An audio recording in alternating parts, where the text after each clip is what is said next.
And I always like to, and we all know this. There's big differences how the Cosa Nostra in Sicily, the 'Ndrangheta in Calabria, and then the Cosa Nostra in the U.S. There's the three distinct organizations, and obviously the cartels operate distinctly as well. But one of the things I don't get, I want you guys' opinion. I'll ask Anthony first. Is the Calabrians and the Sicilians went at least initially to the Colombians.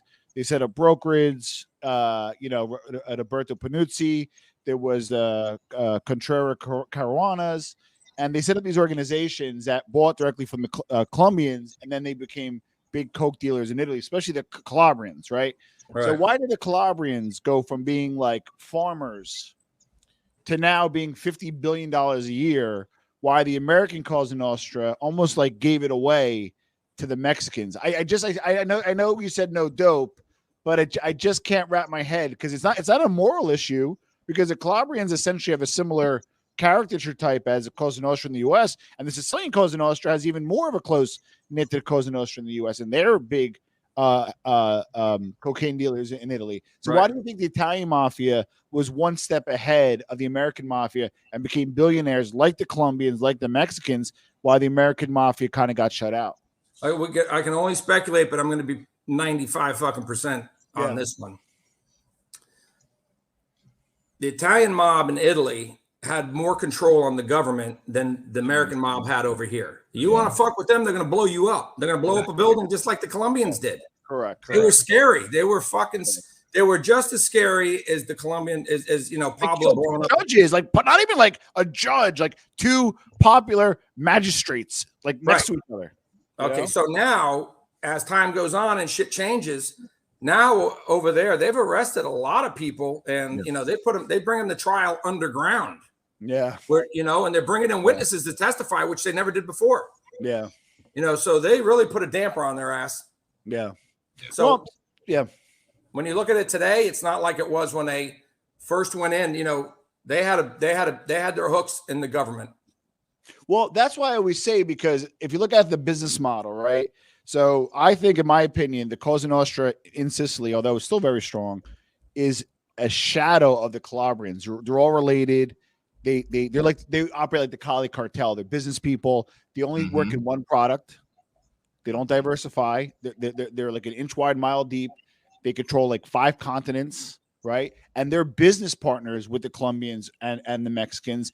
And they love them because they come with cash and they pay well and they pay on time. And you guys know in that game is a premium. So Carlos, what's your opinion on that? Why the Italians, talking Italians, kind of had a one-up over the American Cosa Nostra in the drug trade? What's your perspective on that? Exactly what Tony says. It's the management that they had in the government, and the way that they controlled the streets and everything. It's like now in Mexico, I think the dealers, the cartels and stuff handle the government. They put up the presidents, they put up the senators, they put up the mayors, the governors. They put them up. It was the same thing over there in Italy. Like you asked me, like in the States, the Italians wouldn't go directly to the Colombians. The Colombians, it was a trust issue.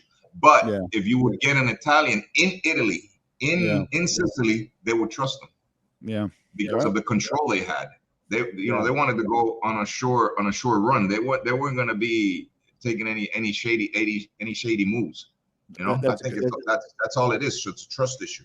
That's a good point. Now, I was reading an interesting article that talked about how the drug trade. Obviously, Colombia was manufacturing, cultivation, and distro, but now the Mexicans took it over, became powerhouses.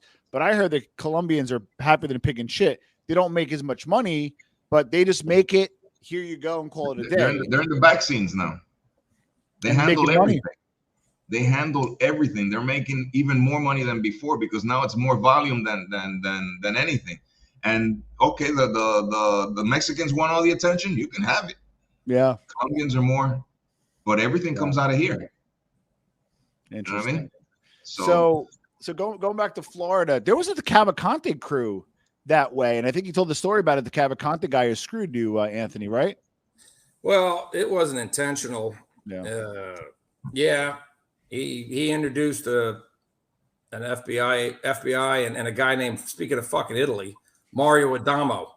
Yeah, this cocksucker Adamo.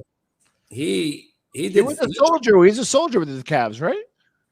He could have been. I know Adamo checked out because he did 15 years in the state. Yeah, I think it was the state. Whatever. He did his 15 fucking years. Yeah. And when I had to sit down with him, there was something about him. He was talking fast, he was one of those guys that are real likable that could talk. He was a talker, boy, always energetic. Yeah. But there was just something off about the guys he had with him. And I was like, I don't, he goes, listen, check me out and, get back to me. My name come back good. I called around. He came back good. No one would ever thought. Yeah. This motherfucker did his 15 years, got deported to Italy. And when he hit Italy, he was a life sentence. He had a life sentence in Italy. Oh, shit. So when he gets over there, he kept his fucking mouth shut for the 15 years, knowing he had a life sentence in Italy. Yeah. He picked up the phone and said, listen, if you get me out of here, I'll take down this one. He got 300 people. Holy shit.